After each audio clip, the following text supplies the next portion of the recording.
It was a day like any other in Alaska, calm, routine, and unremarkable, until, in an instant, everything stopped. The world outside continued as usual, but inside one of the state's busiest gateways, time seemed to freeze. The familiar hum of Ted Stevens Anchorage International Airport, usually alive with the sounds of rolling suitcases, boarding calls, and travelers' chatter, suddenly vanished. In its place, an uneasy silence settled over the terminal, broken only by the distant echo of hurried footsteps and muffled announcements. A credible security threat had emerged, forcing a total lockdown of this vital hub. Anchorage isn't just any airport, it's a crucial link connecting the US to Asia and the Arctic, a crossroads for people and cargo from around the world. Within minutes, flights were diverted mid-air, terminals were evacuated, and the airport's pulse came to a halt. Law enforcement and emergency responders swarmed the scene, their presence a stark reminder of the seriousness of the situation. The flashing lights and urgent movements signaled that this was no routine drill. Thousands of passengers, from seasoned business travelers to families on vacation, suddenly found themselves stranded.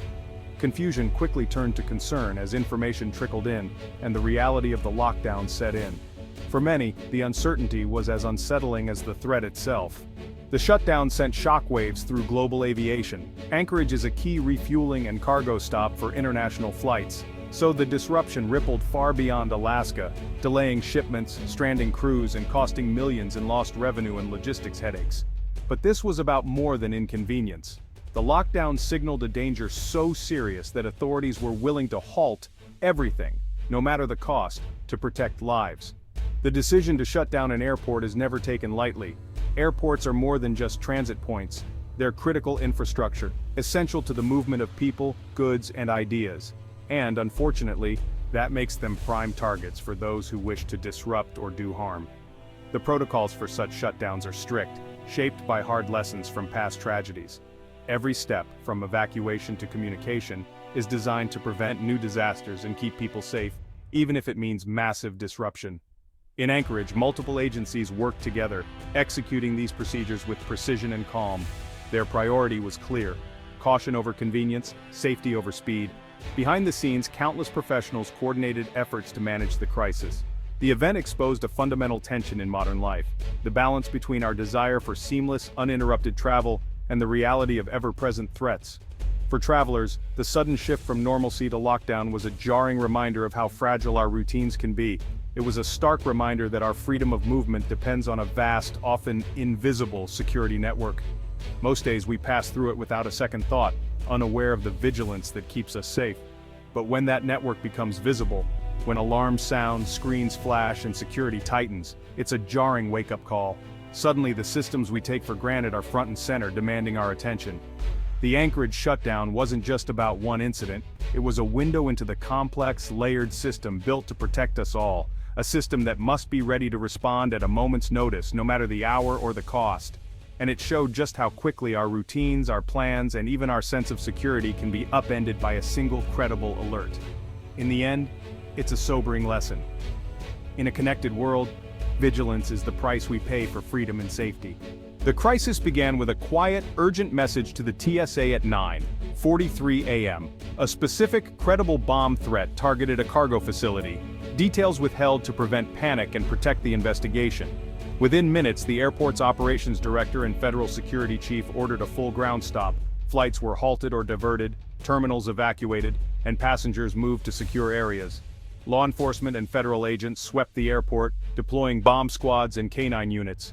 Passengers waited for hours, uncertainty mounting as social media filled with speculation. After nearly 6 hours, the all-clear was given, no device found, but the threat taken seriously. Over 70 flights were affected, impacting more than 8,000 travelers. The incident was a real-world test of security protocols, and a demonstration of their effectiveness. Shutting down an airport isn't taken lightly. It's a decision that disrupts thousands of lives and costs millions of dollars, so it only happens when absolutely necessary. Such drastic action is triggered only by a credible, specific threat, something that demands immediate attention and a coordinated response. The process begins in the airport's Emergency Operations Center, where representatives from the TSA, FBI, and local police quickly assemble. This team brings together federal expertise, local knowledge, and specialized skills to assess the situation and decide on the best course of action. Every move is guided by secure communication channels and a pre-approved emergency plan. These protocols are designed to minimize confusion and ensure everyone knows their role, even in the most stressful moments. For severe threats, the response is swift and decisive. Immediate ground stops halt all flights, evacuations clear terminals, and flight diversions reroute incoming planes to safer locations. The goal is to prevent any potential harm before it can occur. Law enforcement quickly establishes secure perimeters around the affected areas. Specialized teams like bomb squads, SWAT units, and K-9 teams trained to detect explosives are deployed based on the nature of the threat, each with a specific mission to neutralize danger. The overarching goal is clear: contain, isolate, and neutralize any danger while keeping the public safe. Passengers are directed to safety, and every effort is made to maintain calm and order during the chaos.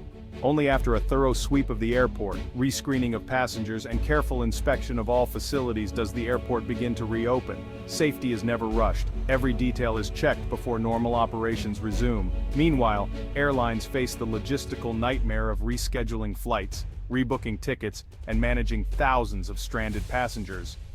Customer service teams work overtime to provide updates, food, and support to those affected. Every step of the response is carefully documented and reviewed. After the incident, officials hold debrief meetings, analyze security footage, and complete detailed reports to identify what worked and what can be improved for next time.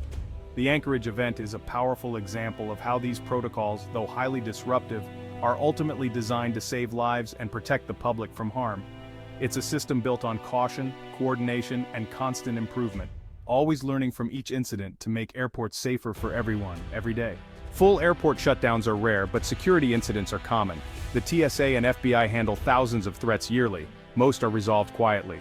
Only a handful of full closures happen each year, but even brief ground stops cost millions. Anchorage, as a top cargo hub, saw global supply chains disrupted by its 6-hour closure. Most alerts stem from prohibited items, especially firearms, found at checkpoints. Bomb threats are less frequent but far more disruptive, even though most are hoaxes. For travelers, shutdowns mean missed connections, lost business, and high stress. Security agencies must balance vigilance with minimizing disruption for millions who rely on air travel. In a crisis, unified command is essential. The Federal Security Director leads airport security, but major incidents bring in the FBI as co-lead. TSA manages screening and evacuations. The FBI investigates and neutralizes threats. Local airport police, ATF, and customs may join depending on the situation. The Emergency Operations Center becomes the nerve center, ensuring real-time information sharing. This prevents critical details from slipping through the cracks. Decisions like when to reopen require joint approval. The FBI clears the threat, TSA restores security, and the airport authority resumes operations. Regular joint drills make this coordination second nature. The Anchorage response proved the value of seamless interagency teamwork. When agencies work as one, the system is at its strongest. Only the gravest threats trigger a full airport lockdown. The most common cause? A credible bomb threat or discovery of a suspicious device.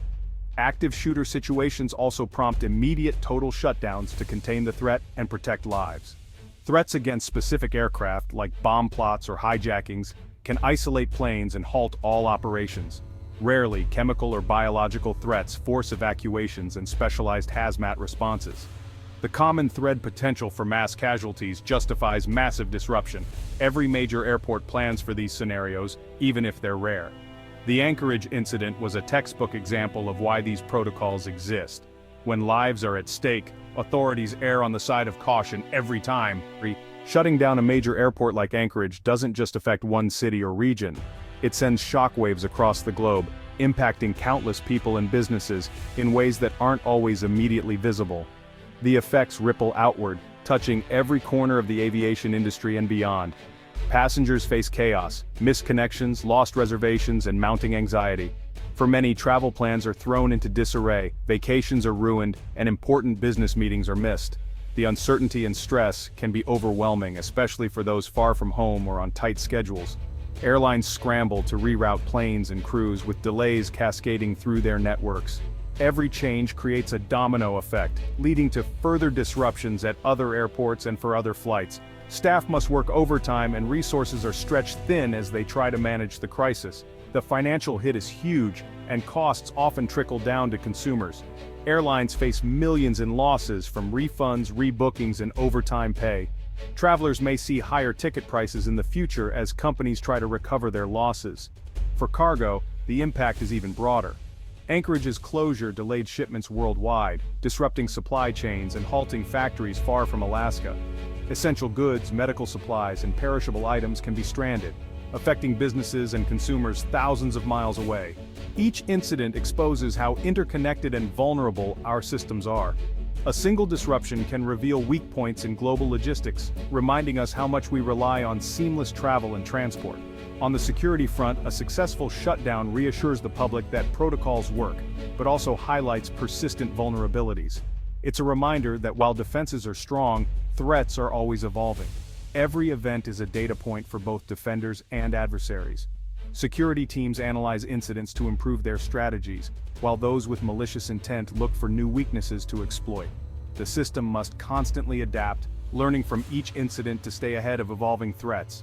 Continuous training, investment in technology, and collaboration are essential to keep airports safe and efficient. The Anchorage shutdown was both a warning and a validation. It demonstrated the importance of preparedness, but also showed that even the best systems can be tested.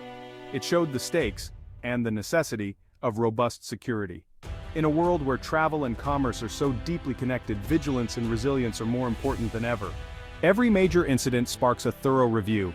Agencies dissect the response, looking for strengths and areas to improve. Communication, both between agencies and with the public, is a key focus. Lessons learned may lead to new tech, better infrastructure, or smarter public updates. Incidents like Anchorage often drive investment in advanced surveillance and detection tools. The goal: make future attacks harder and responses faster. Vigilance is the ultimate lesson. Threats can emerge anywhere, anytime. The Anchorage event ensures agencies nationwide ask, "Are we ready if it happens here?" The Anchorage shutdown was a dramatic display of modern security in action. A single threat triggered a multi-agency response, shutting down a global hub for hours. The protocols worked, no one was harmed, and the threat was neutralized. But the disruption was immense, underscoring the stakes of every security decision. Each incident refines the system, but new threats are always on the horizon. The challenge is to anticipate, not just react to, what's next. As adversaries adapt, so must our defenses. The real question: are we ready for tomorrow's threats, not just today's?